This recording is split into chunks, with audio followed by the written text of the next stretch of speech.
Three Sissies and a Girl is a Plato and Rodan production. Episodes contain explicit language and may discuss subjects that are sensitive to some listeners. See the show notes for details.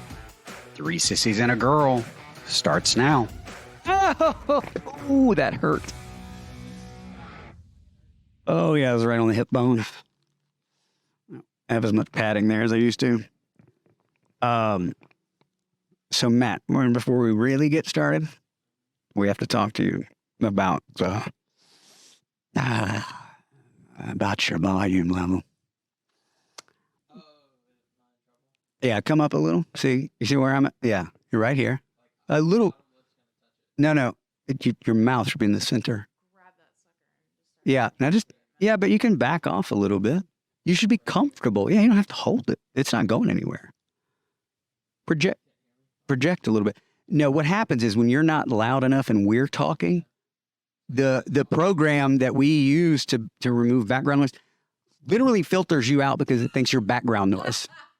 There were times where Terry's talking and you say like a little and it just, nope, we don't hear it because it cuts you out as background noise. You got to get in there. Yeah, get in there. Get in there. Yeah, it was, I waited. Listen, I could have, ooh, careful. No, you're good. Just give me some slack there somehow. Can you put this on your lap maybe? Or just, yeah, under it? You don't have to put it. There. The microphone doesn't reach. Yeah, completely. I can hold this. I'll leave that there. I'll keep that from going anywhere. Situation here. Well, the story, get up in there, talk to me. Yeah, definitely need to project because otherwise you're just Terry's background noise that it cuts out. It filters out you over Terry.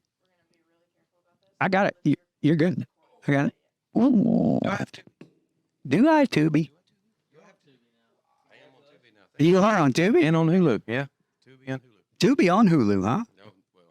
Oh, Tubi and Hulu. Yeah. So, Rude Letter's out on Tubi now. Today. Top here, does that work? yeah, no, you're fine. It doesn't bother me. Room 203. No. On Hulu. Make sure your mic's on, and yeah. So good. You don't, yeah. Maybe, Evil. They Like get it? your coffee. yeah, that's better. That's much better. I'm so hungry, I can't think. Tea will curb the appetite. Hey, so I was telling Matthew, and the same thing with you Yeah, really, talking to it. yeah, I didn't know we were. Yeah. yeah, because it filters him out as background noise. It's amazing. Smart program. What are you talking about? That program there knows the business. Yeah, so I was like, man, and that's what I was just about to say. I could have at any point, told him that in the last week when I discovered it. And so But I went, no, I'm saving this for the podcast. Like, I'm going to let him There's a know. lot of shit that I say to you and you say to me that we should see. Yeah, we Our totally. text alone should Yeah, be said. well, some of them. Well, not, yeah. Some of them. But yeah, all of y'all, I'm on Tubi. Okay, good. All right, Rude Letter. I'm just telling you, go watch it. Yeah. Yeah, plug it. Plug it. Yeah, I want everybody. And when it's out, go to Tubi, look up Root Letter. It is a movie that I was in with, can you shut the fuck up? Who cast that? Ammo Entertainment. No. Oh, who cast it? You did. Garrett Crudoff. Yeah, thank you. Cast it. Yeah, I just wanted to throw that out there. If we're plugging, Yeah. I just want him to. Yeah, he casted it. He casted it twice. Yeah. Casted it out, and he casted the movie. We had Ammo Entertainment produced it. It's not a word. It's not. Y'all don't know I don't care about wordage. I just say what I say. Exactly. Here we go. Why? I don't understand why we keep correcting me. That's wordage. It is. It's a word. Wordage is a word. But it's on Tubi. I think I know what it is. Keep Look up talking. Root Letter. It's the first movie I was ever able to participate in, thanks to Garrett Crudoff. He casted me. I love it. He cast me in William Hayden as the character. Danny Ramirez is in it from Top Gun, Falcon and the Winter Soldier. He's lead. Also, Lydia Hurst is in it. You know, she's married to no, that ain't maybe a daughter. That would be a great frightening. granddaughter. Could you imagine how old she would be at this point? No, I think she actually is related. I'm sure to Randolph Hearst. I remember that when I want we to were say going you through said that to me before. I think. Yeah, maybe so. Not that it's joking. Like, Yeah. No, I think He's married to Hardwick. Did he? No, Christian. Is it Chad Hardwick, the guy from Bachelor Dead? Oh, yeah, The Bachelor and all that. Is it Chris Hardwick? Not Hardwick, Hardwick. He's a stand-up. He's a comedian. Oh, He does the Talking Dead. I don't know. Yeah, so she's married to him anyway. So it's a great movie. It's a good movie. I did watch it, and I got the best compliment I will ever possibly get from my mother after she watched it. She said, "You're a pretty good little actor." Well, In that I voice, said, too? No, that was perfect. That was pitch perfect from my mother. And I went, Do that again. I can't. I said, "Thanks, Mom." let me ask you a question. You Yeah. watched it, right? Did you watch the movie that we are doing today? Yeah, I watched it. Probably. I just wanted to make sure that was the thing because today we're doing Watch Adventures in Babysitting. Yeah. That's the one we're doing. Yeah, I know. And also on Hulu, there's Room 203 if anybody want to go watch that. Anyway, go ahead. It dawned on me that we were doing this today at like 1 a.m. and I texted Terry, "Hey, Where's the link? Where can I get I was asleep when he texted me. and then I Googled it and it was like Disney Plus. I was like, damn, canceled that subscription. I would have. So I ended up everything in on YouTube. I watched it there. Oh, well, you got the. Did she say? Did she say? Did she say? Fuck you. Fuck the Lord. Yeah. See, we didn't. Did you guys read the Vulture article where he was like, where Ryan Coogler, is that his name? Keith Coogan. Keith Coogler. Ryan Coogler is the director for Creed. Okay. That's where that comes from. This is where I don't do names. I do faces. I don't do names. Anyway, did you guys read the Vulture article? Or he was like, no, actually, we were saying fuck, F-O-C-K.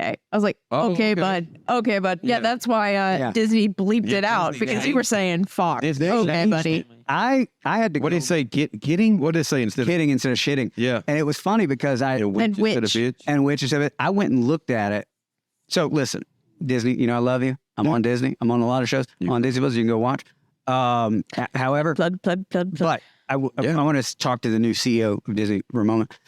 I think what they should do is, I don't know if you guys are aware. All right, this was a Touchstone Pictures I'm picture. aware.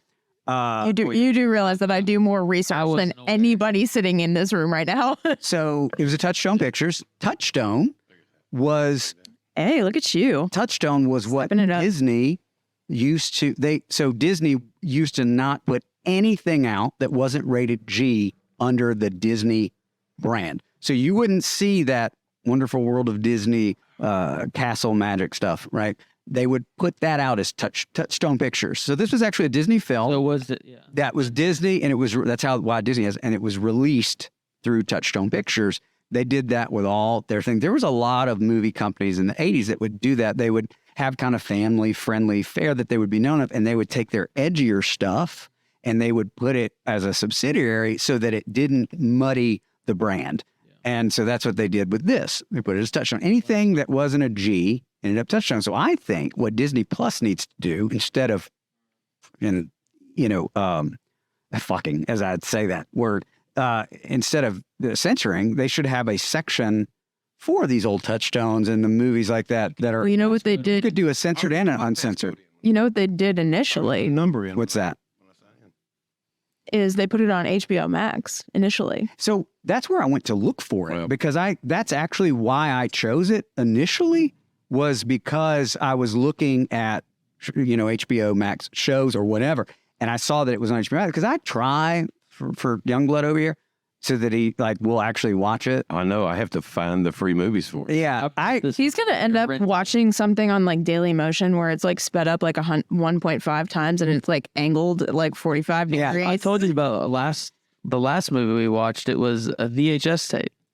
And it kept cutting out, in and out. You asked for free. I give you free. What do you expect? And I had to You get what you pay for, an Bob. hour 30 mark out of a 3 hour, There's an hour and to 31. start our movie. So he wanted a free movie. I gave him a VHS tape. Yeah. Well, yeah. I mean, that's how you It worked out. I mean, It even had the blurry part. oh man, did it have the commercials from back in the day? Oh, I didn't too? see that. I've actually, That would have been so good. there's actually a few, you can find some of those on YouTube, where they do that, There's a TikTok that does old 90s shit. yeah, they show the original, because you would watch like the best was like they'd do like 3 or 4 previews. What the name of that? But you would, if you owned a tape like that, the previews were always blurry because you fast forwarded through them like in fast forward. So you would ruin that part of the tape and it would be all weird and scratchy. So this movie, 1987, released by Touchstone Pictures. It's a Chris Columbus film. Chris Columbus, of course, is a very famous director. Does a lot of writer. Does a lot of young shows, young people shows. I don't want to say kids because like, Well, Back to the Future. yeah, and You. Robert Zemeckis. Did you say you? That's you said Back to the Future. Robert Zemeckis. You never watch New Girl? My cousin Vinny is what you. Well, that's what I thought you said. It. No. New Girl is where I'm getting that from Schmidt, where he's like, youths. So rewind. Robert Zemeckis directed Back to the Future. Just throw that out there. You said. Oh, I'm sorry. Yeah. I don't know. You said it, but I was just saying. The line was shared in movies. He did the first few Harry Potter films. He did the first 2, I believe. 2. Yeah, I knew it was a couple. I knew he didn't do all of them. Yeah, he did. He did 2, but he even before that, he wrote like Gremlins and Goonies and all that stuff. And he started. This was his directorial debut, but it was actually Spielberg was going to sign on as an EP just to get him a directorial spot, and then he stepped away once he realized that Chris Columbus had actually already gotten the gig. Right. Oh, that's interesting. You see, I didn't know that. Yeah, no, he was good friends with Spielberg, and Spielberg was like, "I'll step in just to make sure that you get this." Yeah, well, that's awesome. Yeah, that's so. I think he really helped kind of launch. Obviously, I mean, he launched the whole Harry Potter world. All of that vision starts with him. I saw a lot of it. They talked to him extensively in the reunion shows and whatnot. So this has Elizabeth Shue. I'm going to derail you for a hot second. Yeah, go ahead. She aged nicely. Oh, yeah, to the boy, dude. I mean, do you know how many other women were considered for this role? They must have tried to cast half of fucking Hollywood for this. Julia Dreyfus auditioned for the lead, but withdrew in favor of Jodie Foster. Foster withdrew. God, Jodie would have been a little too old for this at the time, I think. Michelle Pfeiffer was part of it. Probably too old at the time. Valerie Burton was definitely too young. They withdrew due to creative conflicts. Pfeiffer left for The Witches of Eastwick, 1987, and Bertinelli lost out to Shue. What they also don't tell you is... Yes. Oh, my God. Yeah, that's... What they also don't tell you is this role was actually originally envisioned with Jane Fonda in mind. Oh, wow. That's... 1960, wasn't it? It got strung up for like a period of time. So by the time that it finally came to fruition, Jane Fonda was too old. They tried to cast her daughter, and her daughter stepped away, too. Oh, wow. So yeah, Elizabeth Shue is in it. And then, so the whole premise of the film is she's supposed to go out on this big, date with, and so what's really funny. He looks 40. Because Bradley Whitford. He was 28, but he's always looked 40. Yeah, I agree. He did not look like the college guy or whatever he was. But what was funny is, I go back and watch these old movies that we do, and we see people like Giancarlo Esposito and Bradley Whitford is another one. He was in The West Wing, and I mean just George Newbern. Yeah. He's in a bunch of stuff too. Yeah, just Anthony Rapp. Yeah, super. We'll briefly touch on that. Briefly, because I don't want to bring the podcast down. I know. He deserves all the kudos in the world. Absolutely. 100%. Yeah. Brave dude. Just those of you who don't know, Anthony Rapp is in this. Anthony Rapp is Daryl. Yeah, he was the best friend. He is the one who came out against Kevin Spacey and had said that Kevin had been, not appropriate with him as a minor when he was a child. That's him. He's the one that started that. Mm-hmm. He was the first one who came out and spoke out against Kevin Spacey. It's him that got him the whole House of Cards. All of that was Anthony Rapp. Yeah, great actor. Really made more of an impact on stage, Broadway. Phenomenal singer. Really great. Yeah. He had some great lines.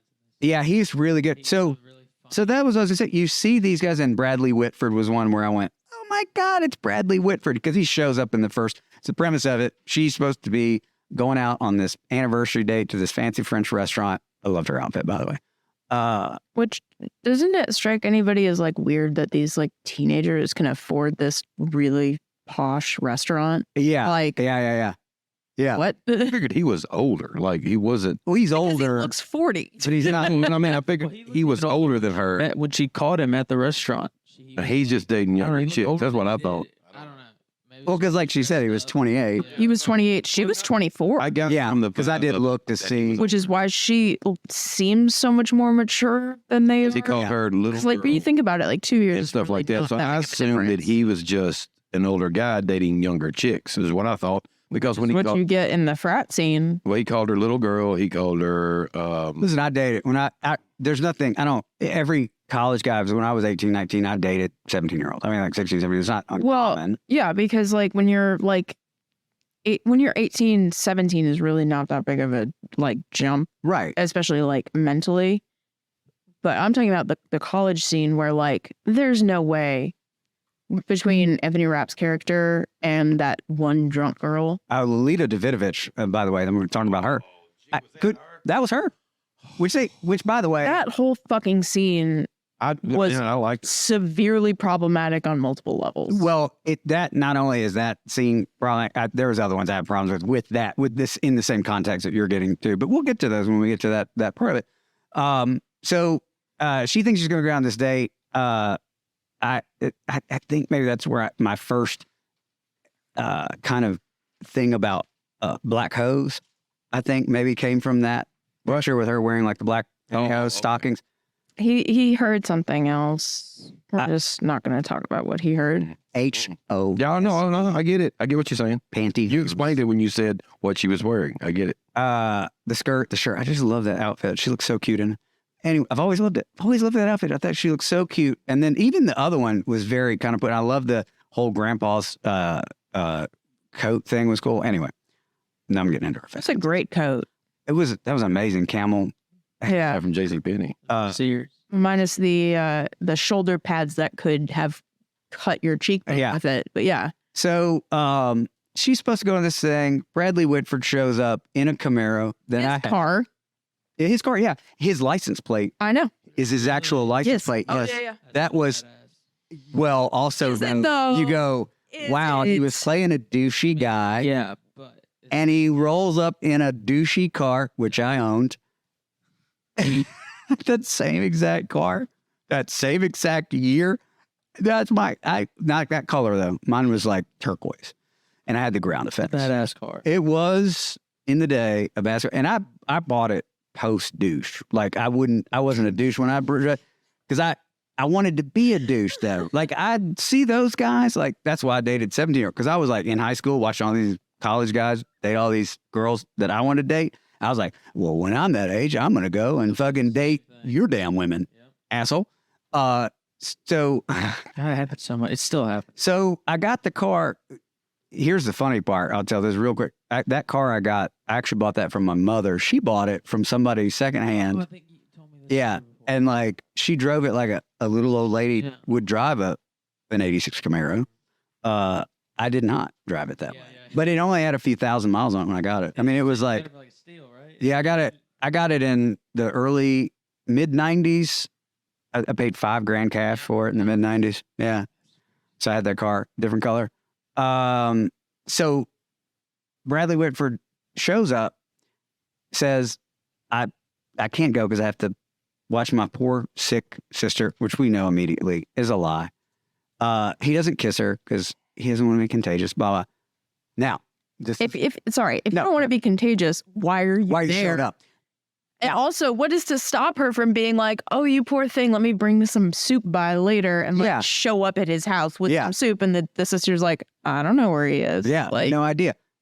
So this was my first inkling of a problem with the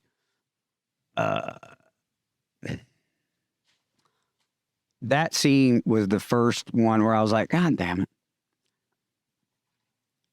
where you have these, I don't like, guys, I'm not a fan of weak I'm not a fan of weak characters, period, but especially weak female characters. I don't like them. I think it's a cheap kind of way. And she was so whiny and needy and dependent on him in that beginning scene. Now, she goes on to, be a badass, do the thing, but it was just that first part. Well, so one of the podcasts I was listening to about this, they were saying that, like, she probably had the intention that night of giving it up to him. Yeah. Which is why, because, like, you're in high school, like, you want it to be special. You know what I mean? So, like, and I think they even said that, like, in the podcast that I was listening to, which I listened to two, and I can't remember which one is which. But I think that one was High School Slumber Party, I think, is what the one I was listening to. The other one was So What's the Problem? But they said, like, she probably intended on, like, giving it up to him that night, which is why when, he's there at the restaurant with that other girl and he mentions that, like, well, good luck. She keeps her locked at the knees. Locked at the knees. Like, that's probably why it hurt so bad. But that's also probably why she was, like, doing the whole thing with the veil, with the curtains. Because, like, when you're a teenager and you're in love and you're fucking stupid, like, I'm not a romantic, can you tell? Garrett just rolled his eyes at me so fucking hard. Yeah, when you're that fucking stupid about love, like, you think that your little puppy love is gonna last forever, So I don't hold it against her because I think it also gives her somewhere to go. Oh yeah, it's definitely part of the story arc. I just hate, and he's such an ass, and I just don't. That's the other thing, But it's intentional. He's intentionally an ass. He's intentionally there trying to piss you off. Yeah, no, he does. I just wish she was a little. And then I know, like I said, I know the point. I understand it's the point of the story. I get it. I don't know. I just always hate that. But I also don't think that you can take it out of its historical context. In the 80s, that would have been apropos. Perfect. Oh my God! Wait, listen. The whole thing about Mary and agreement of her wedding. Let's saying. Yeah, perfect time. That was a time. Let me tell you something. It was so funny because I made the note later when we get into the thing about musical. Yay, Matt! Fucking love this scene. That fucking scene was so cringy though. Both musical scenes in this, honestly. So he comes. He says so. Then her mom comes in and tells her, like, hey, they need you to babysit this kid, these kids that she normally babysits. And basically she's got a free night because she's not going to the French thing.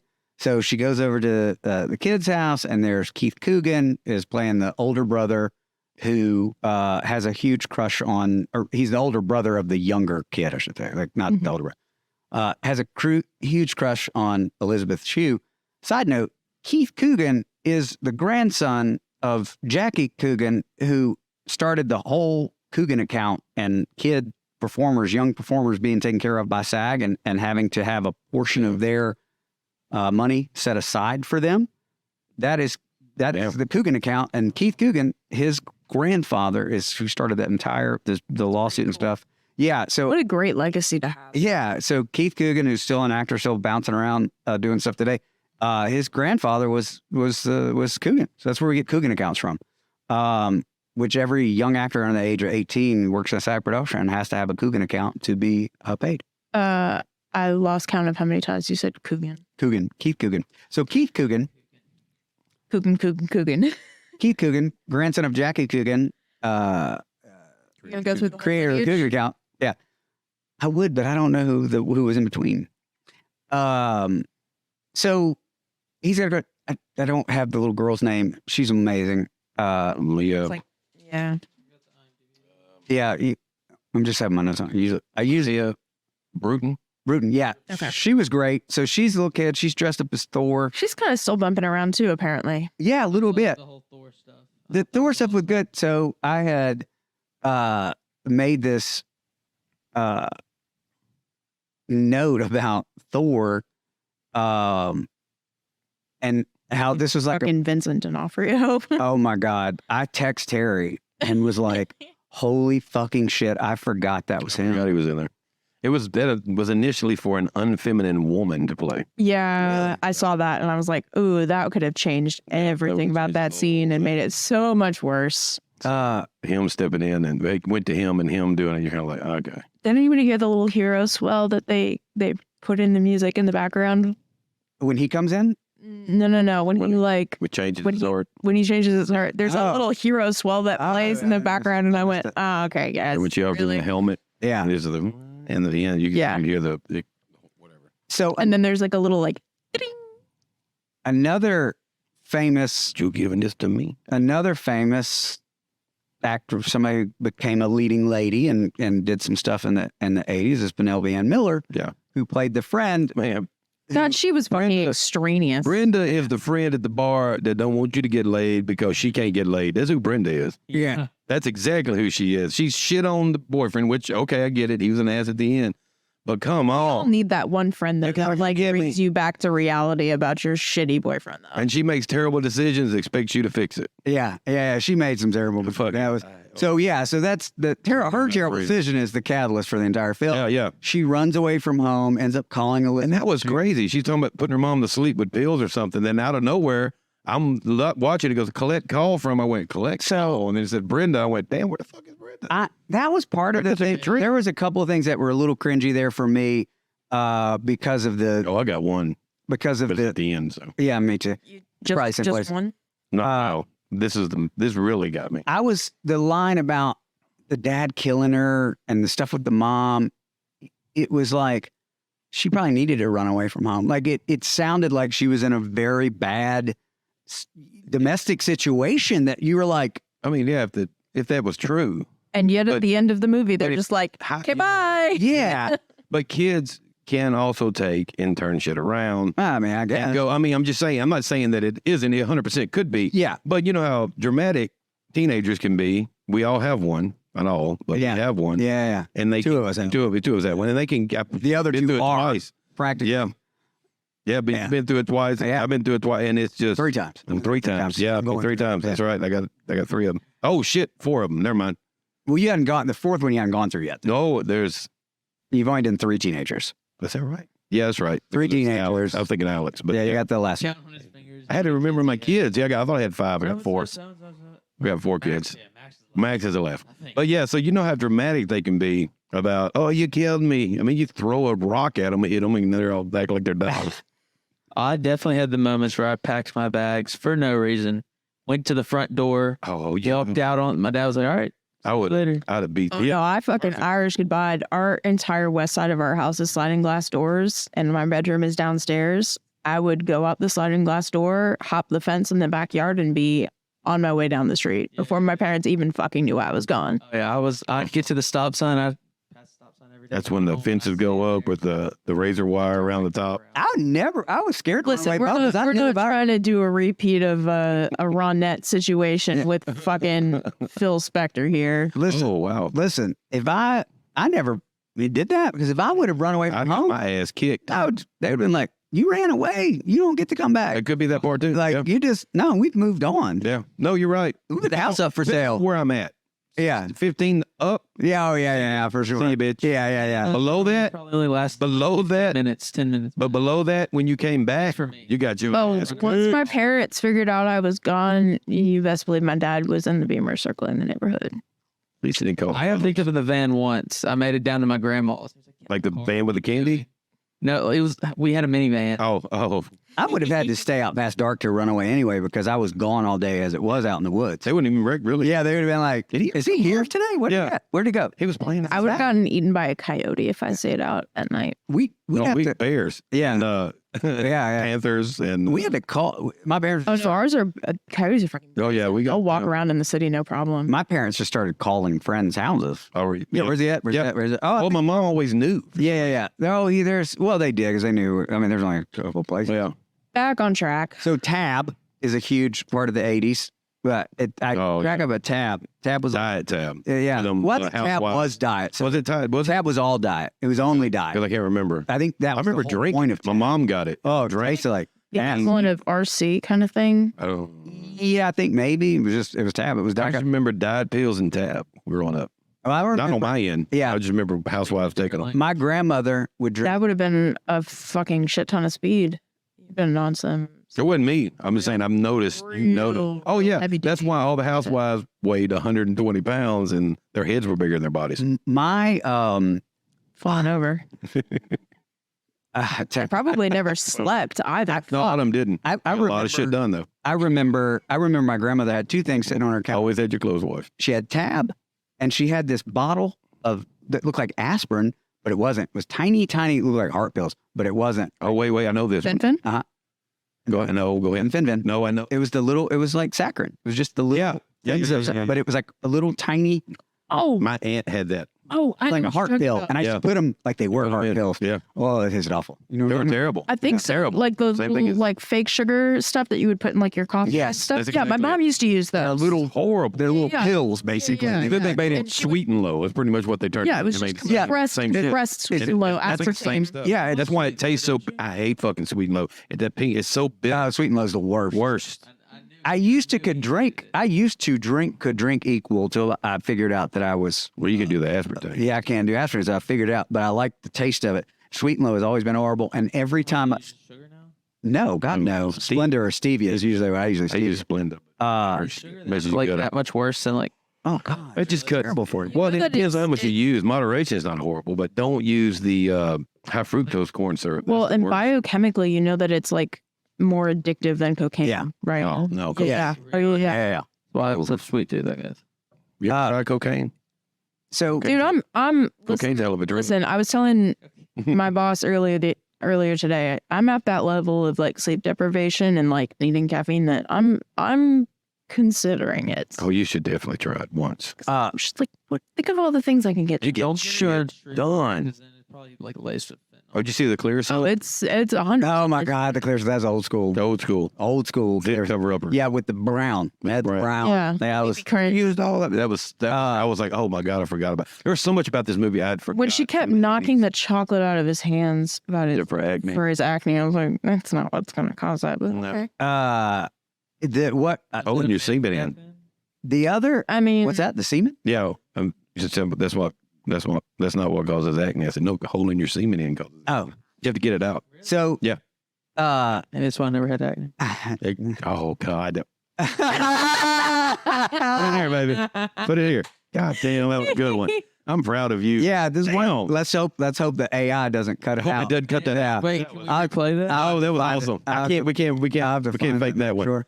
That's One of the things that I noticed about this movie too is that I kind of made a note of a couple things musical wise was they love the old establishing musical montage or establishing. It wasn't really a montage because it wasn't separate scenes. It was just establishing the title sequence as a the playing music with the actions. very much Yeah. so. Like it was, there were some pretty jamming little tunes in Oh, this thing. Yeah. And like, but I just went, oh man, I kind of missed that 80s musical establishing shots where it's like it's big establishing shots and they're doing these big sweeping things and it's like all this music. But even I forgot about it. Honestly, when I watched it, it was just kind of renewed it for me, and I went, Yeah. okay, yeah. And remember this? so That's why I enjoyed these movies back then. yeah, it's crazy. Oh, here's the other thing. I know it's a sign of the time. We talked about the bratty ass little sister. She made me laugh. Oh, she was a great she negotiator. was though. probably the best character in this whole thing. She absolutely. Her and And she was Rob, the Daryl. strongest by far. Yeah. That little line that she says where she goes, "Everyone get behind me." Yeah. It's like, Yeah. yes, little girl. Well, the negotiating, her negotiating, getting into the city What I was great. The talk around she did. loved Her about saving their ass with fucking Thor, Yeah. getting the car back. what made me But Elizabeth Shue could have worked off the $5. It would really. what made me It would have been like $14-15 today. Yes. it was I actually made the note that it was the 50 is $131. Really? That $5 Brenda discrepancy Turner, would have yes. been like $14 or $15. Like, Oh, on that $50 sedan? No, they had $50. That's $131 today. Yeah, on that. Which you think about What about a 17-inch tire? Maybe 18. yeah, you think about that's about That's $130, $140, $50. yeah, but charged like $200. Yeah, but Well, that's because, well, this is a station wagon. yeah, we're It's not not some high performance, vehicle. bougie ass Jeep Cherokee. Oh my God. Rough. He's throwing darts. So one of the things is she's probably going to disagree. She's going to make me feel like a fucking asshole. No. I'm with you. I'm backing you up on this one. Please do. I I wouldn't. don't even know what he's about I don't to care. say. Don't care. I don't care. I don't Listen, care. there was part of her reactions to. Listen, this entire fucking podcast is adventures in babysitting while I deal with your three bratty asses. That's pretty good. That's my life. That was pretty good. That was actually that. I wonder if you think she had that one? Now they should load it up. Oh, I sure did not. Continue your fucking statement. She hurried that up. Yeah, she was like, wait, I'm going to use this. No, that was entirely off my head. Keep going because I want to hear where you're fucking going with this, where you're going to try and No. justify some bullshit. She was Broken. some of it wasn't bad. Like I'm team Liz on most of this, because I know obviously it was such a weird, awkward kind of situation with the kid, and he's supposedly 15, she's supposedly 17. Supposedly. But they're There's a supposedly. G in I there. know. Thanks. I know. I don't say it that way. So fuck off. It's that hillbilly popping out. The first thing, she was I felt like she was a little flirtatious. I think she enjoyed his flirtation. Yeah, at the first. Yes. But then she shut it down, like right after she shut it down. But I just thought, stress. She went, I don't need this shit.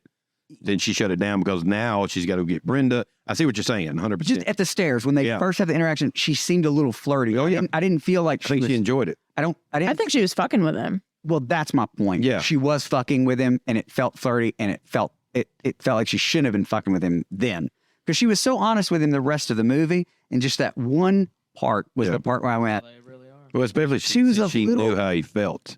a little. I love that you guys are getting offended and hurt over this scene because it's definitely telling me that there's some underlying trauma here.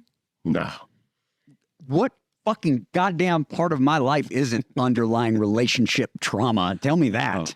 No, I just saw it and I was like, gee, that's kind of shitty of her to do that to him. Yeah. I mean, just because She's a he's teenage expressing girl. it. He's already making an ass of himself in front of her. He's already been making an ass, just mom, all this and there's whatever. So he's already doing it, and she just kind of I see.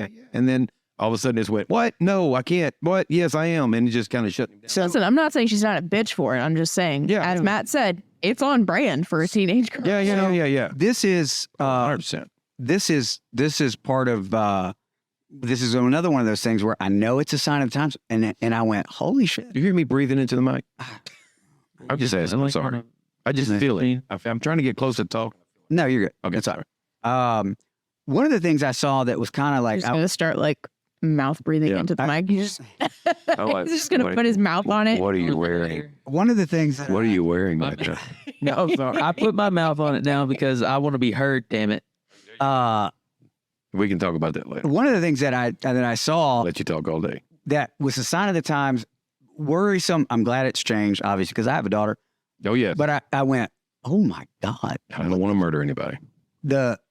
Where she goes, are you going to college? And she said, no. Yeah. Like it was a terrible, horrible offense. Like I was like, and I went, oh yeah, this would have been that time where women got their self-worth from the guy. Oh, yeah. And You know what? they didn't need to go to college. That old MRS degree.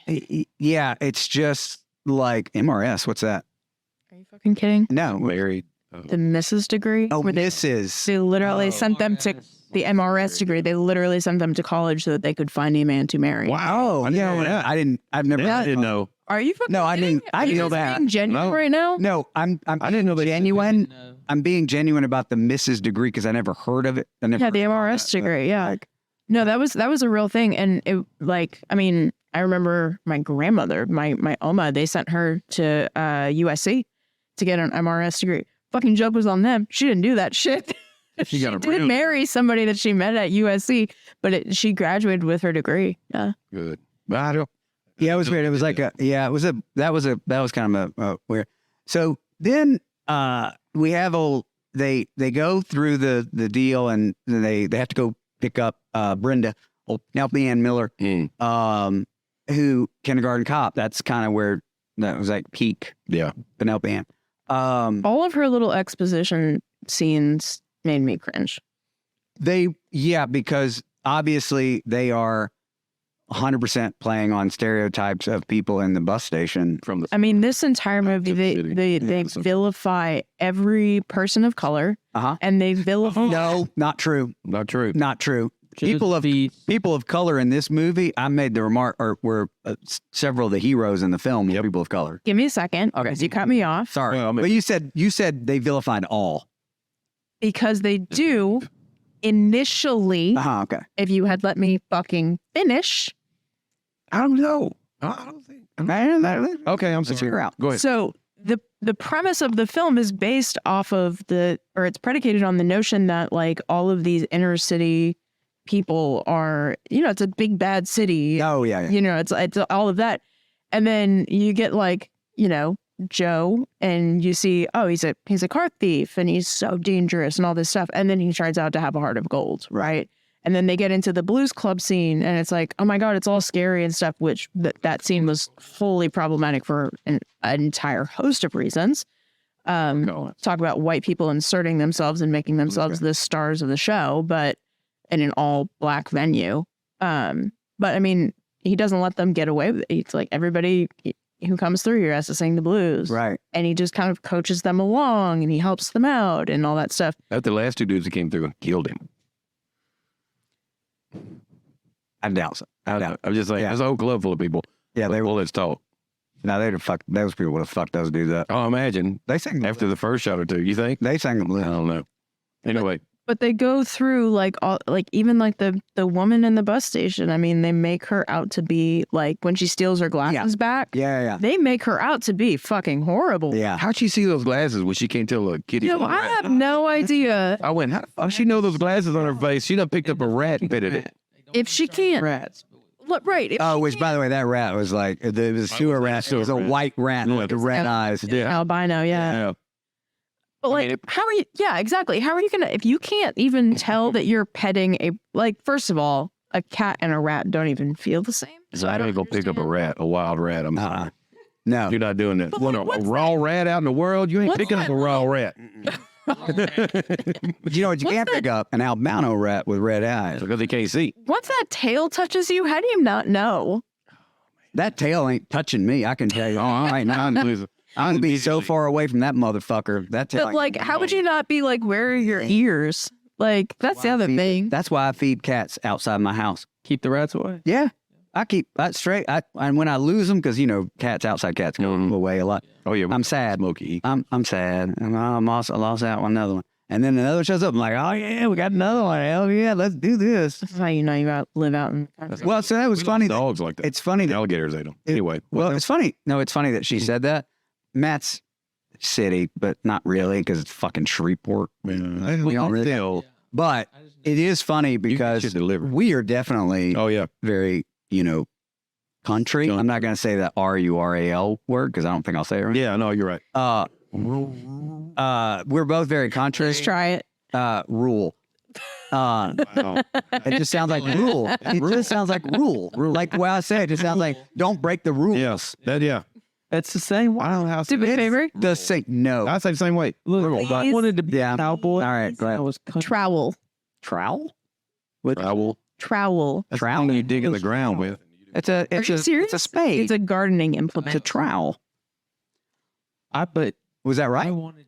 Ish. Trowel. Ish. She said ish. Ish. It's a trowel, That's damn it. enough. So What was it? Close enough Yeah, for but horseshoes and hand grenades? Yeah. that's right. So it's funny that she's made a mark about the city thing because for us coming from the country, we probably glamorized a lot of the city interactions. well. Or it probably scared you, maybe a little bit. I was gonna say, yeah. Listen, the big city, especially New York, and listen, New York was that dangerous then. That was right before they cleaned up the city. Subways back then, that is a very equal representation of what New York was like back in the 80s. It was high crime, dangerous. I believe it. It was bad. Yeah, it was bad. That was very representative of New York. So I think that's also kind of part of it is that it was New York and it was kind of part of New York at the time. It was like well known. So Mystery. So yeah, but I think That got me. the country people like us would know that it was like, oh, dang. So it's funny that she said that. My problem was that, I had more of a problem of that they were vilifying and kind of making light of people that it's uncomfortable. I mean, at the time, again, we all were like, From the people from the suburbs going into town having issues. yeah, but it's like, Because they're seeing them as, oh, y'all are white bread, whatever. it's kind of like, we saw a little glimpse of it in Trading Places when we talked about that one in the very beginning. They show that blue collar, stuff. And in this one, it was like, even because that was the other thing. So I made the remark too about the tow truck guy was like, he had that weird laugh and like He laughed constantly. It was a constant laugh. It didn't make any sense. Yeah. And then To laugh all the time. and then you get into that whole freaking domestic violence issue. Oh, when he goes, when he picks his hook, I know they just told the story. Yeah. But the reaction to a impaired person was, I was like, fuck. I went, damn. I kind of did that one. I was like, oh. Felt bad for him. Well, I did. I mean, he took it great, but I was like, I would never do that. I couldn't. So the problem I had with that particular, I think you probably could have maybe done something a little bit different, because the problem I had with the way that they did it was you show this guy who looks like he's going to be violent and scary. And then he turns out, I was like, no, I just want to help you kids. Like, you're in the city and you guys are kids and I want the street. Yeah, it'd be terrible. And so you go, oh, he's not really violent and scary. Oh, nope. Yep. He's violent and scary. Oh yeah. Then he turns around. Yeah. And then he's like shooting at him and just, it was, again, there are things that I understand. Sometimes I go, well, you need that from a story point, but then there are circumstances. it veers off into, I mean, your wife's around you. Me, I wouldn't give a fuck. I would just be like, all right, let me get my shit and I'll go. Yeah. Him. Yeah. I mean, obviously he's got some kind of past trauma with something else, because it immediately kicked in. Maybe let me tell you what I did. I had that happen with an ex. Somebody shooting at you? No. Oh, well, yes, but that's a different story. Okay. I had that happen with an ex. You know what I did? I mean, I walked in. You know what I did? I literally, with the guy the guy's in the bed sleeping. Mm-hmm. She is like this. And I walked in and I just throw my suitcase and I just threw some shit in the suitcase. And I said, I'll come back and get my other shit later. And I walked out. That was it. Yeah. Didn't beat the shit out of the guy. Didn't beat the shit out. Didn't scream and yell at her. No, I grabbed my shit and I left. I was like, all right, cool. I've had my suspicions, and I think later it showed, but I just went in and went, you know what? I'm going to go ahead and go. And I didn't go after the guy. I didn't say nothing to her. I didn't even bring it up. Look, man, this is the way I look at it. You can't stop them. Nope. Anybody. It gets to that woman. You can't stop anybody. They're going to make that decision. It gets to that point. You can't stop it. It's done. It's dead. If it gets to that point, it should have been done a long time ago. Yeah, you should have just told me. Yeah, just tell me. If I'm doing it too, I should have told you. I'm not giving I'm not responsibility off. Right. But at that point, you should just go, hey, listen. I've had a lot. I've had that happen too. Yeah, I've had a lot of infidelity in my relationships. On my I mean, nothing I know of. I'm sure it has. I've never ever. Yes. I walk away. I've never. So I don't understand that. I get it or whatever. But anyway. It was problematic for me. Yeah, I was concerned, and then also concerned that they then turn around and try to make him out to be a good guy again, but he ends up working for an asshole, and he's running from the cops, and like, I'm a fugitive now, yay! And he runs off, and they're like, bye, Mr. Pruitt. So another huge, good luck. Another huge part of this plot. Just shot at the guy, and they didn't have him handcuffed to the bed either in the ER. Yeah. He should have been handcuffed to the. I was like, how's he not? The guy's just running around. Then he gets out the door and he's like, hey, all right, listen, all right, bye. Good luck to you, Mr. Pruitt. And he takes off. The cops are asking him, good luck to a future. Are you serious? The dude's he almost shot you in the face. Yeah, they were just, exactly. Through the window and then shot your mom. And I was like, dude, there's no way. I'd have been, Mr. Pruitt, hey. Yeah, he's over here. Yeah. He shot at me earlier. Yeah.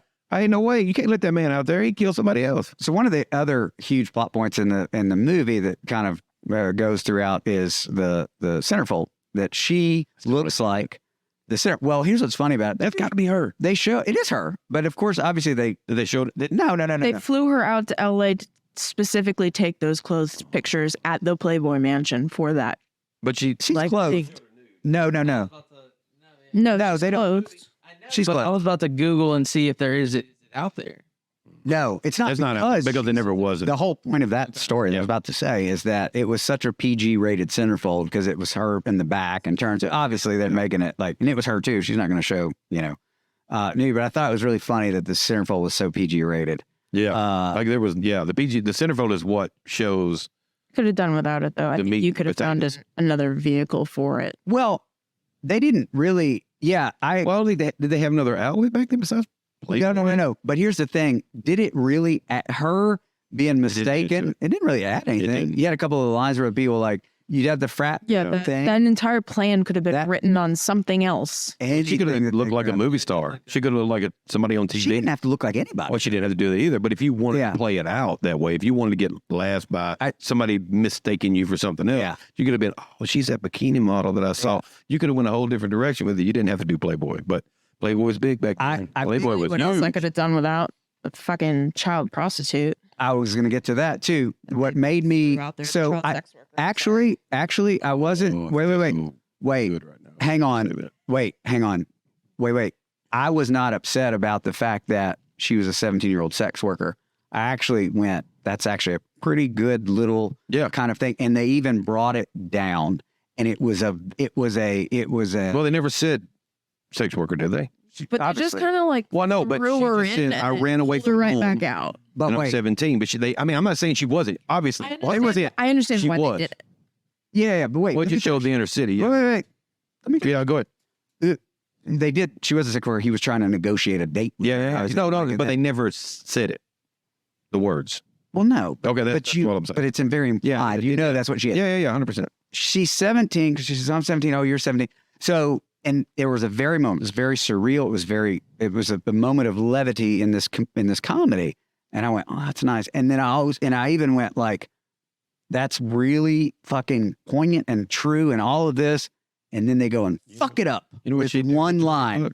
And that was it. That was the line where I went, no, that's a bridge too far for me. You shouldn't talk about a 17-year-old girl like that. I don't care how old the other guys are. You just took away how serious it was for her to the point you made there. And worried about Brenda being in the same situation. Well, yeah. Yeah, I saw it and I just went, wow. Yes. So you do all of that and you fuck it up with that one line. That's what I was going to say. I was uncomfortable with you because of that line. You took away from what could have been almost a teachable moment in this comedy. Like I said, just whoever's watching the kids, girls could see this and go, keep that moment of levity. Yeah. The moment of levity. Should Keep have. the seriousness. Sometimes you don't need the little punchline to pop it off. Anybody catch the 8 tracks in the glove box of the 18? No, when he pulled the gun. Yeah. Hand was in there. So I made the note because it was, and I made it because I wanted to say it because Hannah says it so much on this podcast that I wanted to steal it from her because I saw it this time. I usually don't see it. Toxic masculinity. The guy that did. The first time it's been said today. Yeah. That one was the guy was just so, I was like, oh, that's what she means. Like, he was like that thing where you're like, this is what Hannah always talks about. This is what toxic masculinity. Brew it or fucking brew it. Yeah. Okay. I mean, because There's fucking toxic masculinity for but days fucking in this film. D'Onofrio's character was 100%. Like, I said, go. I mean, he's just What's funny about that is I knew it was him when I heard him talk on the radio. Oh yeah. I went, oh my God, that's you told me. Then. Yeah. But when I heard it, I went, okay, I forgot it was Dawson. Hey, Joe Gipp, the car thief, he's a good looking dude, man. Yeah. I don't know what happened to him. Is he still acting? No. I can tell you what happened to him. He's still bumping around. He actually won at Tony, but he's been He's doing stage. Nice. Yes. I mean, He wanted that is a good looking man. Yeah, he he's really still was. around out there. When they walk in that beam, couldn't have walked that beam. I'd have fell through. And I'd have been on my ass. I'd have went onto the table. And that little dust they kicked off, they got pigeon shit. And so whoever drank that brother got parasite in his gut right now. Young Quentin Tarantino has been having a field day with the shoe. Close up on the shoe. God, so much. That might have been what did it for him. I mean, that might have been what sent him over the edge. Did y'all notice that they said take the Brady Bunch upstairs, and the very next scene with Brenda, she's watching the Brady Bunch on There's a ton of little Easter eggs in this. Did you catch Gizmo on the little girl's backpack? Yeah. Did you hear Halloween when they were watching? It was Sara and the brother. They were watching TV. It was like the very beginning. You could hear Halloween because of the Yes. because of John Remember that? Carpenter. Yeah. There's also the license plate on the stolen Cadillac reads F3B764, which stands for February 7th, 1964, which is the day that the Beatles first arrived. Oh. Nice. And then the song that's playing when Chris confronts the boyfriend in the restaurant is they're playing the children's song Sing a Song of Sixpence. And also that line where Joe Gipp says, "Where do you think we are, Boise, Idaho?" Boise's first mall, Boise Town Square, opened in 1980. Oh, because they want to go to the mall. Gotcha.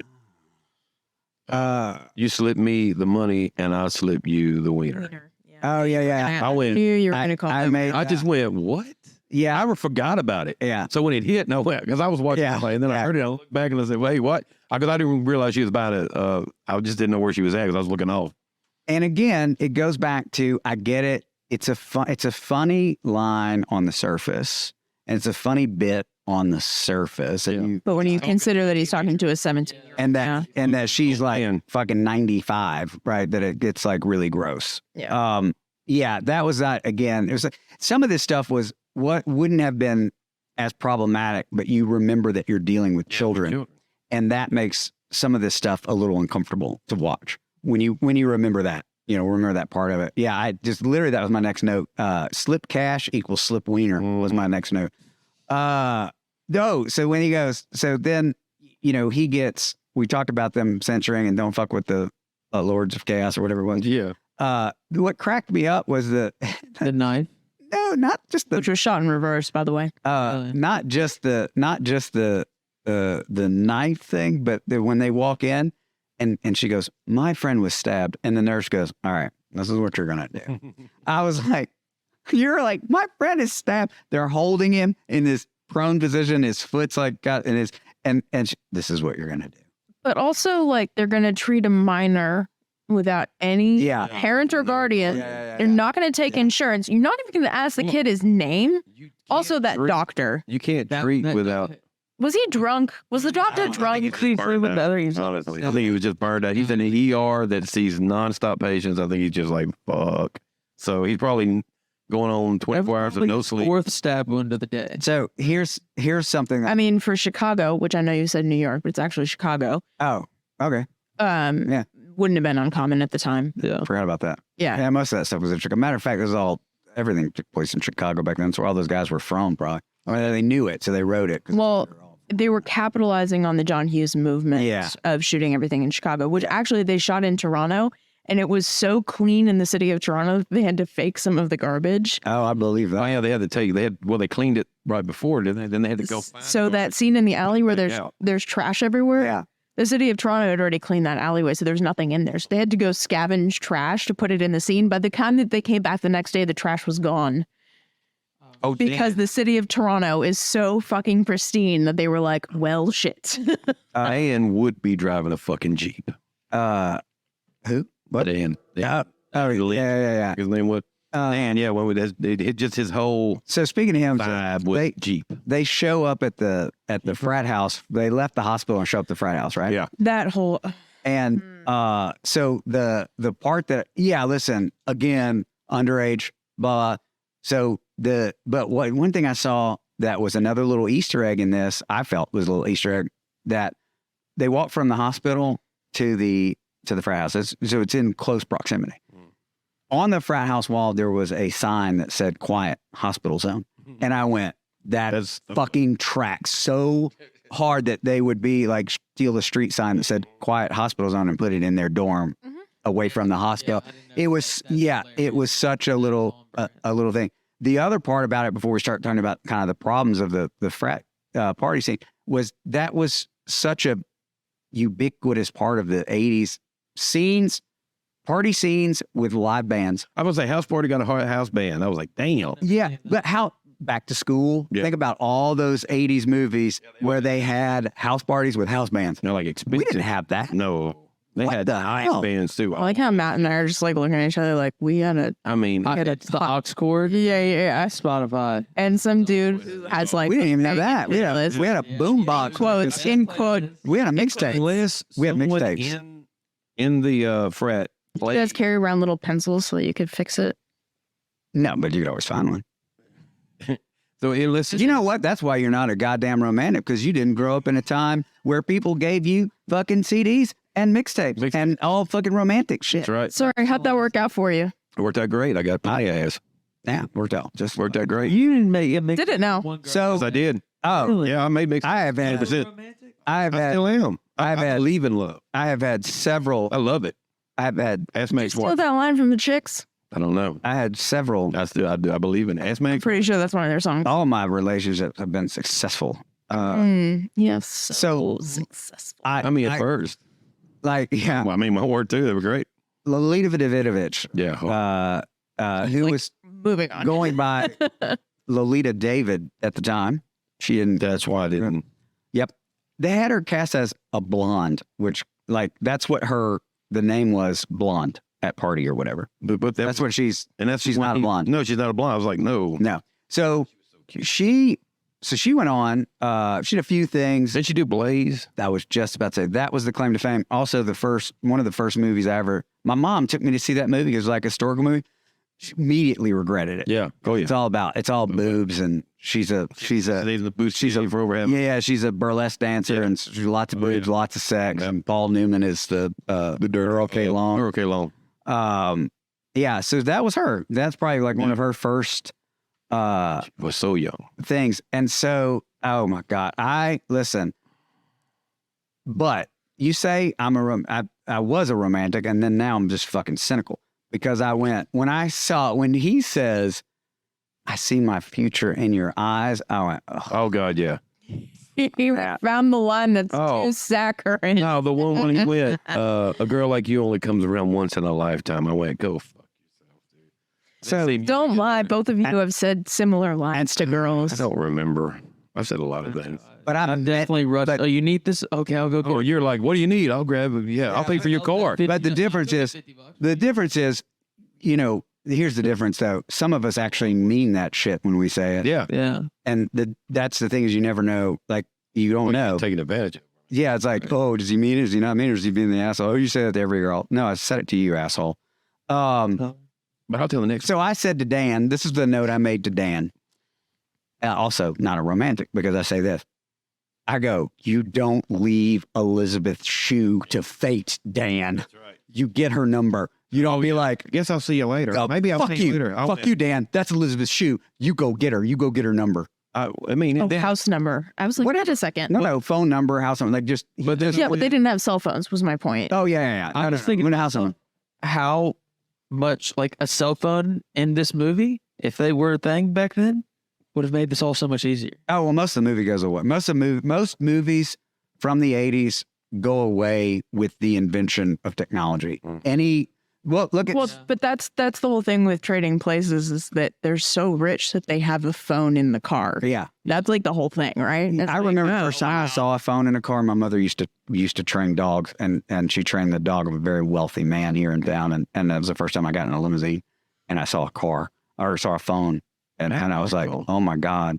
Now this was like we 1984. got real. This was like Yeah. 83, 84. Wow. Yeah, the old Work in the car with now that It had like a cord and everything. Yeah, I remember my cord and- aunt. and then like a Yeah. boomerang antenna. The antenna on the back was like a boomerang on the back, and I don't know what it attached. They had the technology then, just not Yeah, there's just to make thousands. it smaller. So I said, you don't leave it. I made the thing about Miller's car, and then I have two more notes to finish up my stuff. Is I miss being a kid because of the wide-eyed wonder of the girl. I think that's what made her so endearing. Is everything was just so Well, the toys, everything everything was just so fucking yeah. where everybody else saw blight and scariness and darkness. She saw light, and it was just something about She that. saw possibility. She was so positive, and it was so endearing. And I think that's why I loved her character so much, because she was just so positive, and where everybody else was just so like, "Rrr," and I went, I fucking miss that, man. But I think the epitome of that like childlike wonder and everything like that and how closed off adults are is the scene where she's literally on the window and none of the adults notice. Yes. That's Yeah. Yeah. Oh, I can't. I don't. Which that was like one of very few scenes. That was one of very few scenes that were actually shot in Chicago, and it was the actual building that they used. What they don't tell you is that she was only about 12 feet off the ground, and they had her strapped in. Oh, they had me on that one. I was sweating. I don't like that. So, I did the whole firefighter. But that's the whole thing, right? Is like she's seeing all the possibilities. She's seeing this entire party through this lens, right? And then all of the adults are just blithely unaware. so Daryl's laugh when they pull up to the restaurant and see the boyfriend. What's his name? Bradley Whitford, I don't remember his name. Yeah.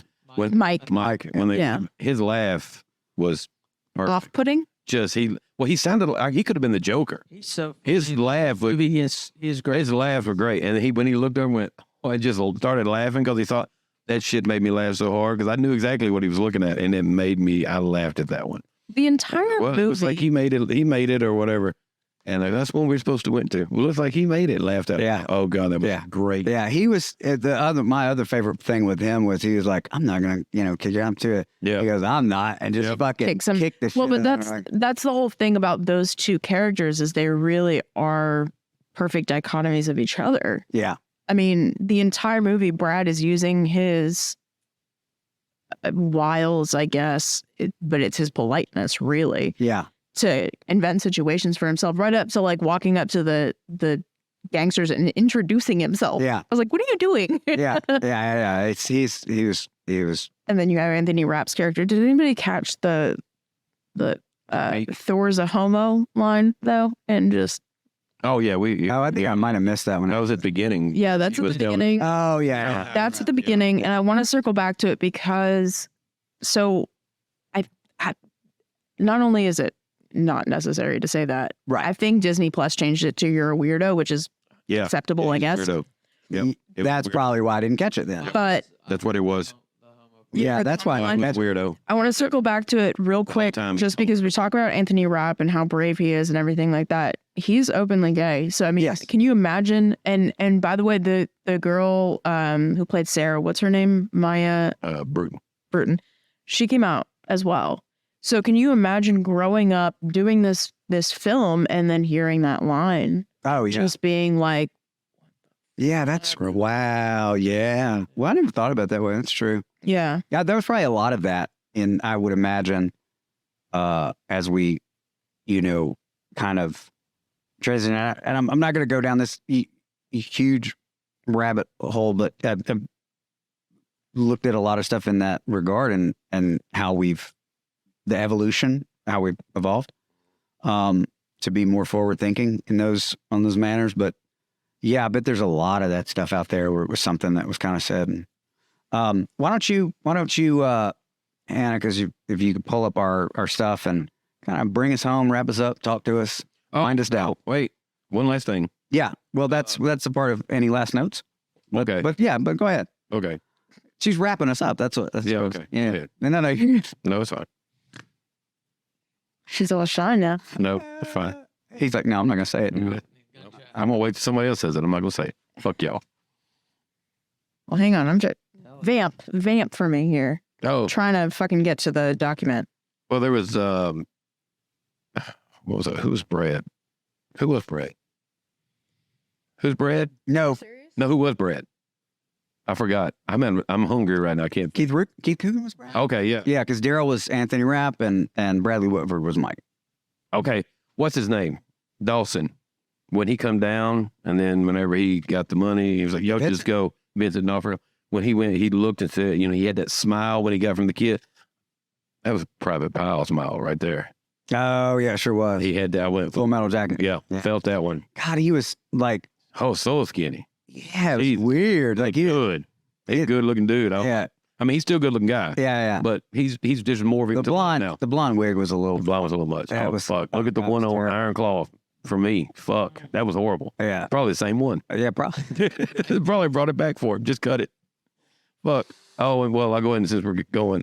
The poor custodian, when Sara run in and the guy was like, "Hey," and the gangsters run in, Yeah. knocked the shit out of him for no. He just took one to the face, just like, "Hey, what's up?" And boom. I was like, poor custodian. Took it to the nose. And then the last thing I got. Daryl trying to take a sneak peek while Brenda's. Oh yeah, that was bad. Yeah, That bothered me. that bothered me Come too. on, man. That bothered me too. Yeah, I mean, she didn't tell him, look, you can sleep when I'm Yeah. sleeping, take a peek. Yeah, that. I agree with you. That bothered me too. Yeah, I mean, there's girls that like that. And- I've seen them. and It's just- again, even though he's also underage, it's it's still the same thing of like when you start sexualizing children, because that's what you're doing. yeah. That's what you're doing. You're sexualizing children. That's where. Or then if kids They are watching do it, it they're seeing a multiple times. precedent. It's Well, not- yeah. No, that's why I said that was my entire. But if problem you have is like- kids watching this, That's your and then entire you have problem with kids. this film? no, it's not my entire problem. But I'm saying, But it is one of them because It's it is got- one of mine. But it just sets up other kids are watching it, and then it sets up for them to go, "Oh, I saw the movie." Well, I mean, that was the whole thing. whatever. Like him, like asking her if rape was on the table, yeah, Oh yeah, I caught that. and I was just being like, Like, When it was like, I'll kidnap y'all or kill y'all, and then he was like, rape us. yeah, and he was like, yeah, and he was like all excited about it. I mean, And then like the whole thing with Sarah looking at the Playboy and being like so like wide eyed and like yeah, looking at it and like, yeah. nope. yeah. There were some issues. So what do we got, Hannah? Bring us home. Initial thoughts. My initial thoughts. Obviously, I picked this one. I forgot to say that. This is one of my picks. Actually, I had 2 picks this month. Crazy. And so it's been I haven't had a pick in a while. I've watched it a long time ago. It's been a while since I watched it. I love Elizabeth Shue, so I was looking forward to seeing that again because to me, she hasn't aged hardly a day.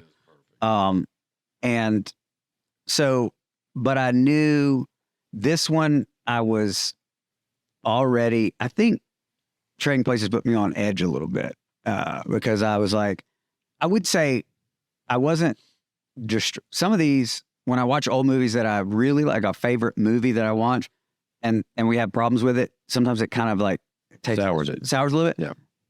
Trading Places went soured for me, right? A couple of places, but I was still okay with it. Like I'm overall, because I'm okay with some what of it was, the theme yeah. and the time. This was not like a favorite movie, or it was just something that I kind of sort of remembered and probably watched 25 times. Yeah, I think I watched it maybe twice. Yeah, I would have been at the A, as I was telling earlier. I was at the A. I was the guy they were making this movie for back then. Yeah. I was 12, 13 years old. I was the guy they were making this for. So my initial thoughts were, I'm a little nervous because I knew there was going to be, I just knew there was going to be some problems.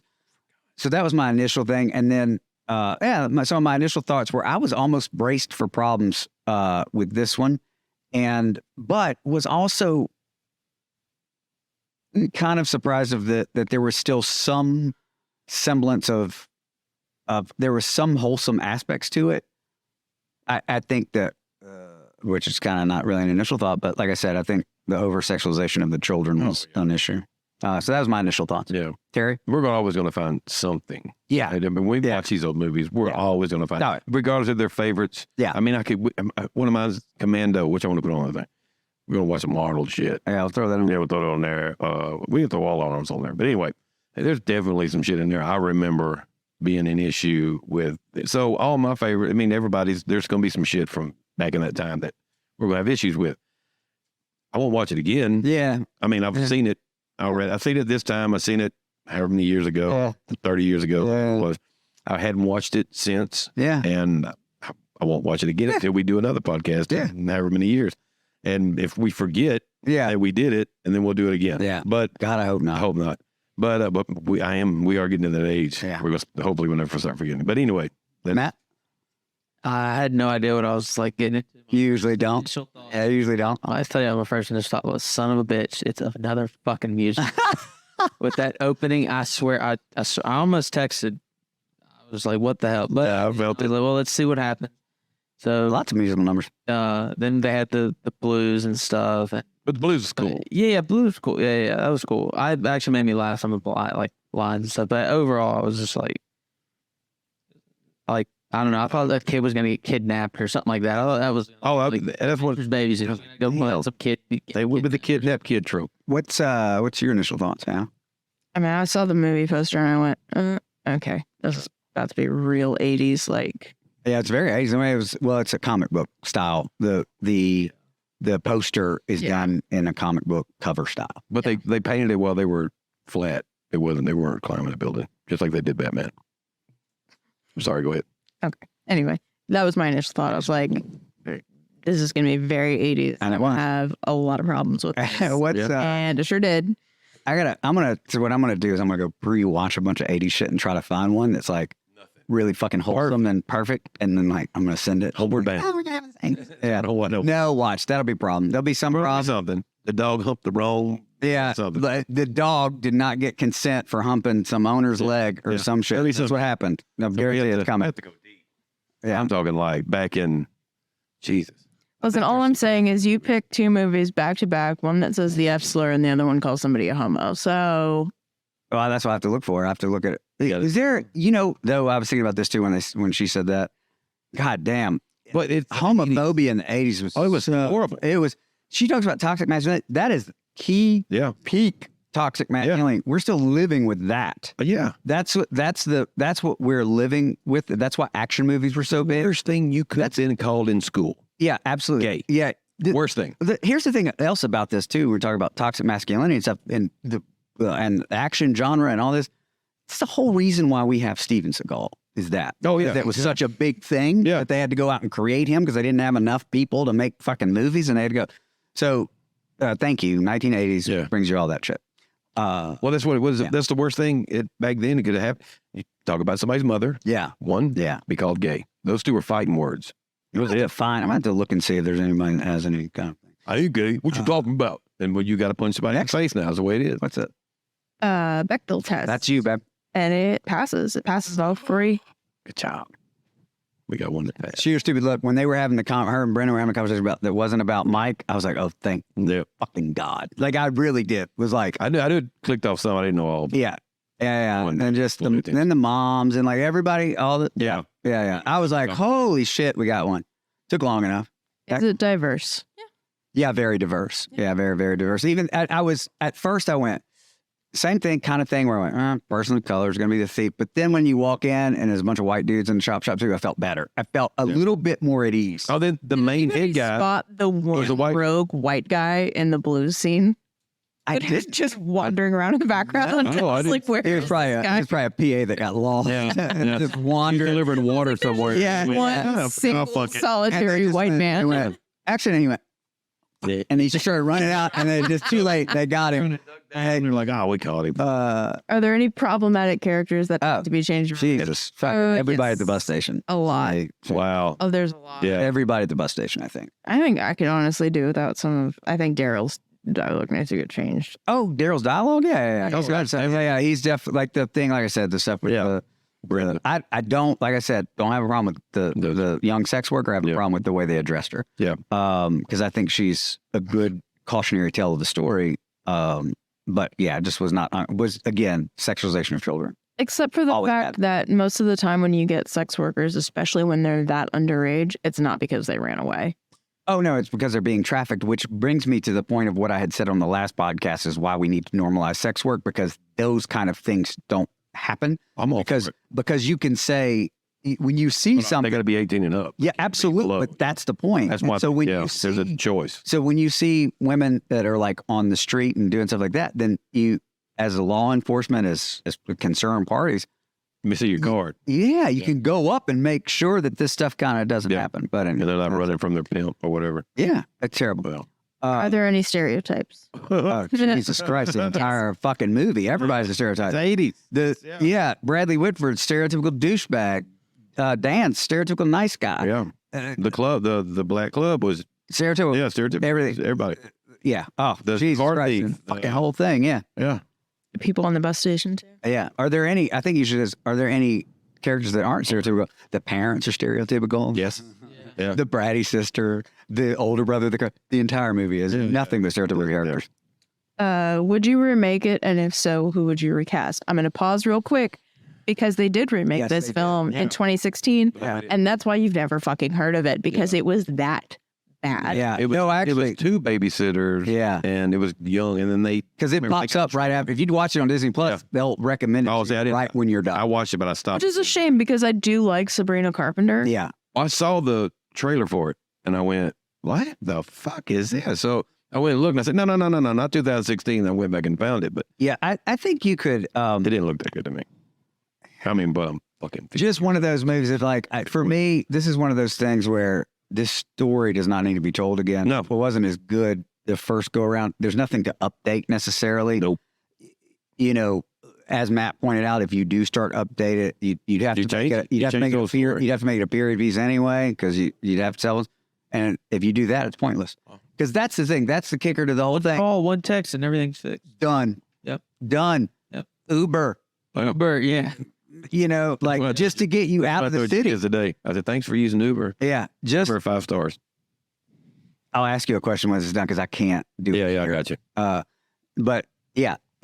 All right. Yeah. So we're not remaking it. Your son is hilarious, though. Yeah, he's the best. He fucking- Julian's awesome. Love that dude. Yeah. Julian, I look forward to yeah, he's amazing. just him writing. We Yeah, just he's talk. great. He said, I'm a talker. I said, that's fine. Yeah, I yeah. listen. We're Yeah. Yep. good. Yeah. We bullshitted the whole time. He was, Yeah. Yeah. I told you he would talk to you. Yeah, he did. Yeah. He did the whole time. I was like, great. We could have went a whole other way to get to her work. Oh, yeah. I mean, we could have cut out some time. Oh, So we went the back way. But like we cut through everything. I was like, where the fuck are we going? And she's like, oh, it's over here at Crumble. I'm like, pull that on an airline. I was like, I could have took 20. I could have. We didn't have to go it's to actually, Texas. no, it's actually faster. If you go Texas, Benton, it's faster. Airline drive is a nightmare. Next. Final thoughts. Yeah, it's my final thoughts. Like, if I'm just throwing it out, I didn't have as much of a problem with some. I mean, yes, I had problems with some of the stereotypical stuff with the people of color, but I was happy to see, even though Hannah points out they vilify him in the beginning, I was happy to see that people of color were actually the heroes of this film for a major portion of it. They really saved the day. The Blues Club saves the day, and then obviously, what's his name? Dawson. Not Dawson. No, because he's white. Not Daryl. He's white. Oh, Joe. Joe. Yeah. Rapp. Oh, yeah. Joe Gibbs. Joe Gipp. Him. Like, so. Well, I didn't think I didn't see villain when I first saw him. I saw him The little. trying to make a living, and he never showed any kind of anything toward him. He was just like, Yeah. I promise you, I'm not going to hurt you. Yeah. It's just, he never yelled. He never said that. I didn't get villain. I got guy trying to make a living. That's what I saw. And that's just maybe me, but I never saw him as a villain. And then when he got there and he went, hey, man, look, I'm going to take care of it. Don't worry about it. They just go with me. Yeah. Take care of the business, and we'll get you where we got to get you. And I know I keep saying it, but it's just, my thing is like, once I hit it, it's like, and I know, and Hannah said, that's your only problem. No, but I tend to focus on the ones that are big to me. So it's like Mine was the child. the whole trial thing. That, This is the biggest. the non consent of the deacon of the that bothered me. Yeah. I know the child still. Yeah. That's still a big thing that stood out to me. Some of the typical stuff was the issue, but anyway, other than that,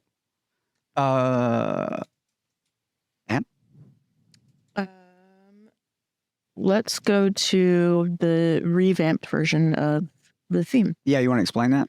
So when I was listening to High School Slumber Party, they do something that's really interesting that kind of plays into this like weird 80s throwback vibe that we've got going.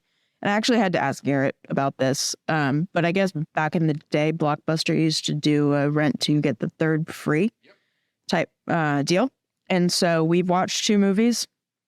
And so we're going to steal from High School Slumber Party and also from I Saw What You Did. And we're going to kind of mash that together. So we're going to make a theme, but by picking a third movie that you would use to bridge the gap, or, just kind of that would relate to these 2 films that we've seen. Does that make sense? So, do you want me to? Yeah, to get do mine? yours. And So my theme would have been accidentally Rent because so Lavo Wem gets mentioned in Trading Places, which is the basis for the musical Rent. And then Anthony Rapp is also in Adventures in Babysitting, and he plays Mark in both the original Broadway cast of Rent and in the Chris Columbus directed movie version of Rent. So my pick for the movie, my third, if you got Trading Places and we got Adventures in Babysitting, my get one free would be Rent. So like you're bridging the two together. So we all Something got to pick one. Yeah, and and that's the thing. I told her we'd have to kind of explain it. And if you guys don't have any off the top of your head, like it's fine this time. But yeah, because originally my thing with I had it too. Now I damn forgot after she told me. Because originally my thing was going to be our crushes live forever because Elizabeth Shue So then pick another movie that you have a crush on. and Jamie Lee Curtis Harlem Nights. were Lazy. so. Oh yeah, Also with you have your gangs, the city. yeah. Trope. No, you're dead right. That's Harlem yeah. Yeah, because you do have you have the city Yeah, prostitution. and the gang. But it's the older Sex work. sex work. I'm sorry. I'm not. No, you're good. I know. I can't help it. That's what we always. I mean, I did it. 1980. Yeah, yeah. So, but yeah, sex work. The fights, and you have the city itself between the two it's evil. Yeah, the city does really play a big character in cities these both movies. play characters in this, and the city in Harlem Nights does as well. Yeah. Which is on our list already. It's there. It is. I put it on there a long time ago. Okay. It's one of my favorites. Then we'll keep it. Yeah, That's what I'll go with that one. yeah. You get to pick another one. No doubt that though. Oh yeah, I'll pick it up. Yeah, here's another one of my. Who's another crush? Because I actually had the bridge between these two, and I forgot. Wow. It was Crushes Endure, Jamie Lee Curtis. Elizabeth Hurley. Oh, Bewitched. I don't know. Wait, I'm gonna have to think about this later. I know it's a lot. But now we know. Now you get it. So now you come back next week. We're not even gonna ask Mike because he's Wolf of Wall Street. oh snap a doodle Good. because he's got Margot Robbie. He's thinking about his crushes. But is that? He's thinking about his crush. He's thinking about his crush. No. But that's not. It's Wall Street and Trading Places in the So city. that was the free one. Doesn't matter what time. Oh yeah, it doesn't matter. Oh yeah. Okay, I missed that part. I missed it. No, No, there's no cap on this one. no. You can do whatever. Yeah. I picked it because Harlem Nights was what 90, 80, That's the way Eddie. 89. So that's why I went with it. But definitely I'll pick some. Let's see, 80s. Let's do. Go ahead. So we got movies to pick, right? That we're doing next. Well, did Matt pick? Oh no, you pick. You got to pick a movie, motherfucker. Wonder Woman, Okay. because they're all Wonder Women. We have Wonder Women in this fucking. We did, but that's not the point. The point is that's my bridge. Oh, I got you. Yeah. Wonder because crushes Gal Gadot, big 3 CG crush there. So you're picking one. Jamie Lee Curtis, big crush. No. Oh, okay. We're not actually going to watch it. Okay. It's just So you're making the bridge. making the bridge. Oh, yeah. That's it. All right. Question of the day. Question today. Question of the day. What is the most ridiculous fact that you know? Jesus Christ, I know a lot of fucking ridiculous. Koalas are a fucking hot ass mess. What is? Koalas? Yeah. God damn. Chlamydia and all Yeah. that stuff. Smooth brains. Really? Oh yeah, they have smooth Well- brains and they have more cerebrospinal fluid because they fall out of trees so often that they need a little Nice cushion. bumper when they fall out. Also, they're really fucking mean and rapey. There, I mean, whales produce like 60 gallons of semen You would know that fact. after each ejaculation. That's why the sea is so salty. Oh, is that why?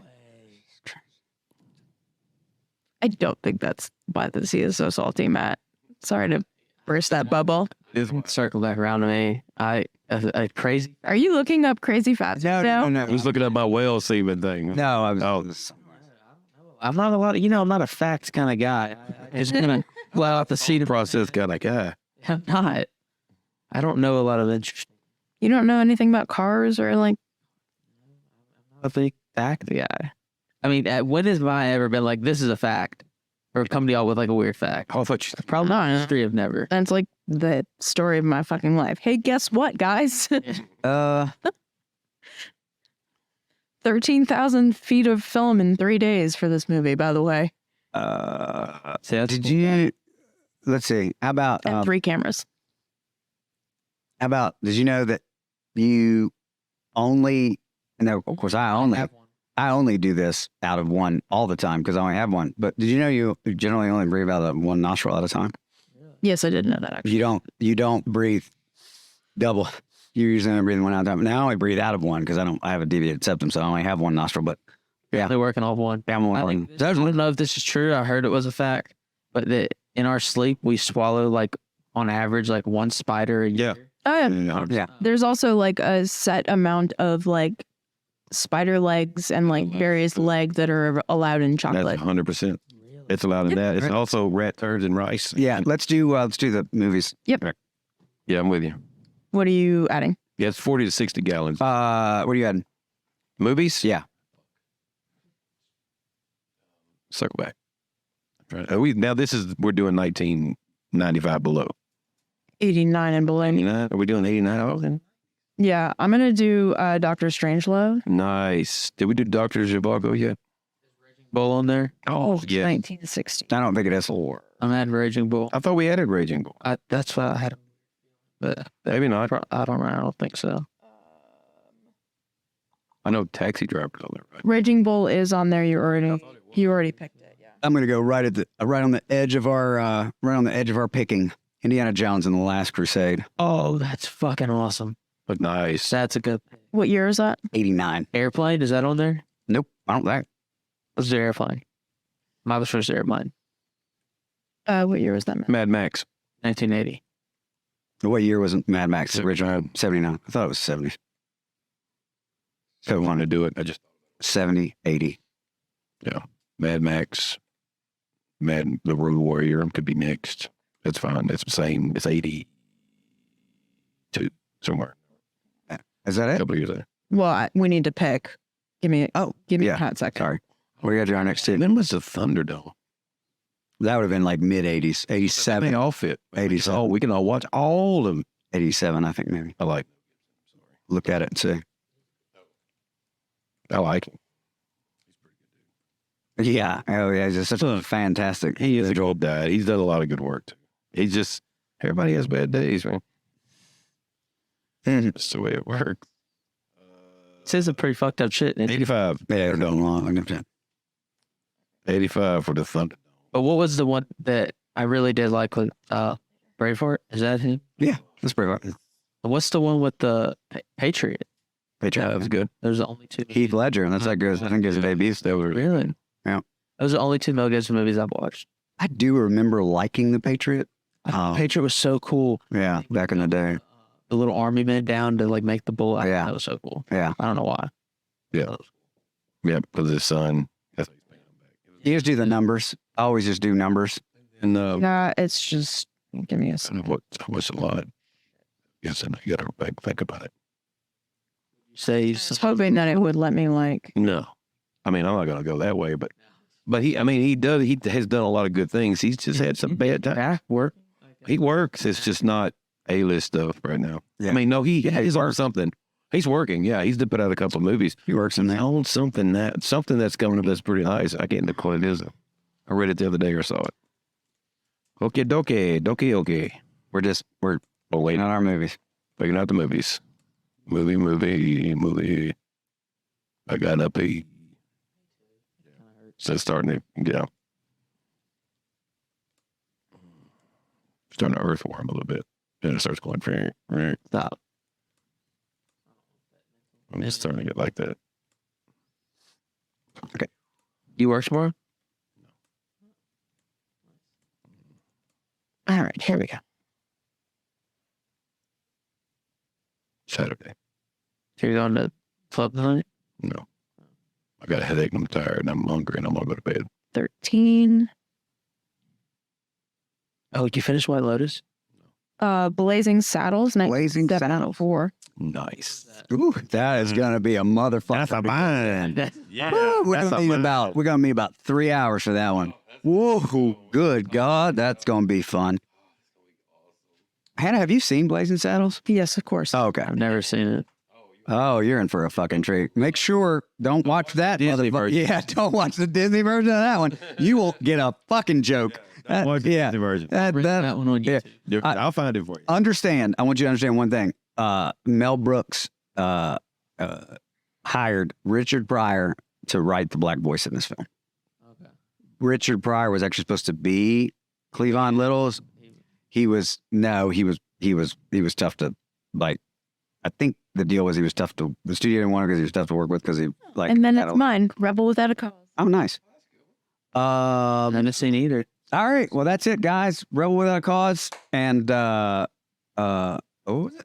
Blazing Saddles. I don't know how you forgot that. Yeah. 4, 3, C, G. I am Garrett Crudoff. I'm Terry J. Nelson. Matthew Maniscalco. Hannah Kaufman. Peace. Peace. Oh, I'm glad I didn't fart.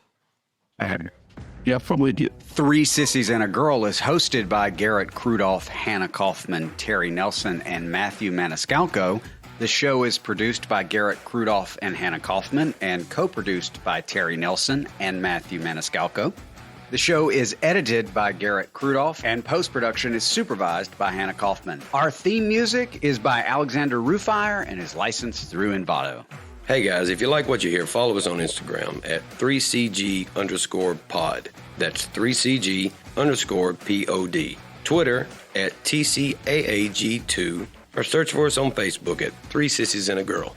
Listener suggestions, questions, and vitriol can be submitted to our socials or via email to 3sissiesandaGirl@gmail.com. That's the number 3, CISSIESANDAGIRL@gmail.com. Thanks for listening, and be sure to rate and subscribe on iTunes or wherever you like to listen.